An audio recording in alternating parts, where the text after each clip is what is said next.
Hi guys, I'm not Talk TV's biggest fan, but credit where it's due. Peter Cardwell, the host, grilled Reform UK's chairman Richard Tice over a number of candidates and people connected to the party regarding hateful and embarrassing comments made. Reform's response to all of this has been absolutely terrible. The boss, Nigel Farage, has claimed that he didn't know some of the individuals involved. Then there was the excuse that one of the activists was actually an actor, and now Richard Tice is saying everything will be properly investigated after the election. What?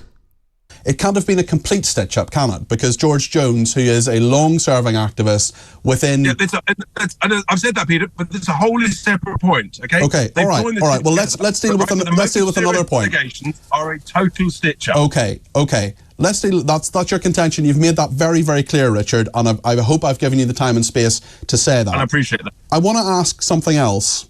Because George Jones, you said his comments, which you have said are unacceptable, he's gone, he's out of the party. Is Leslie Lilly still a candidate for Reform UK?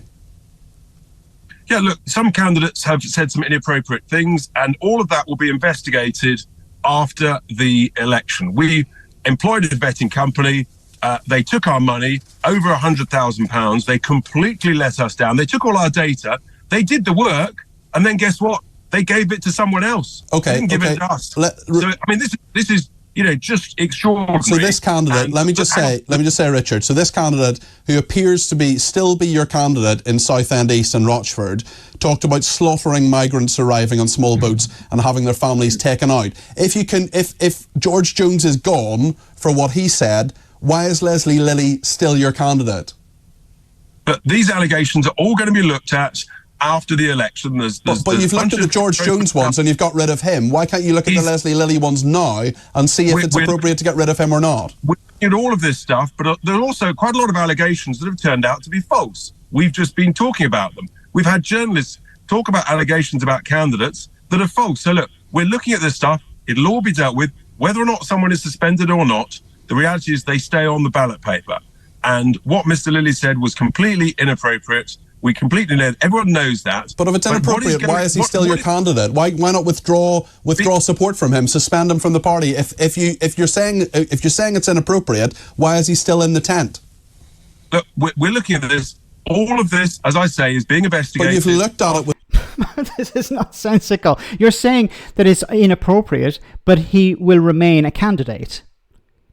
And you will investigate him after the election. Well, if you're saying that he's making inappropriate comments, then why don't you suspend him and then do a full investigation after the election if that's the case?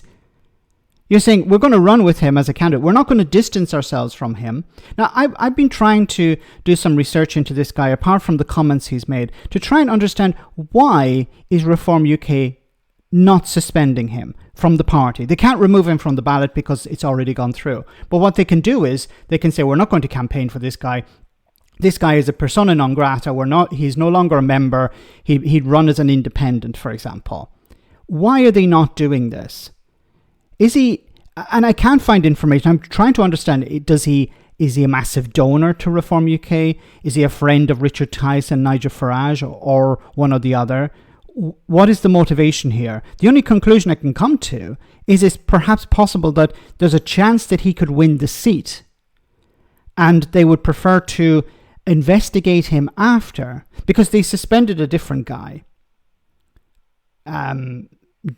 Jones, I believe his name is. So he was suspended over comments. Why is Lilly not being suspended? Perhaps it's because they believe he can win the seat.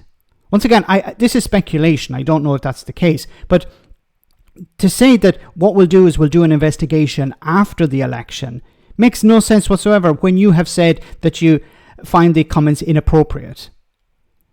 And once again, blaming the vetting company. It's the vetting company's fault. They didn't give us the data. They gave it to somebody else. Who vetted the vetting company? Look, at most political parties do the vetting in-house. They don't outsource it to somebody else.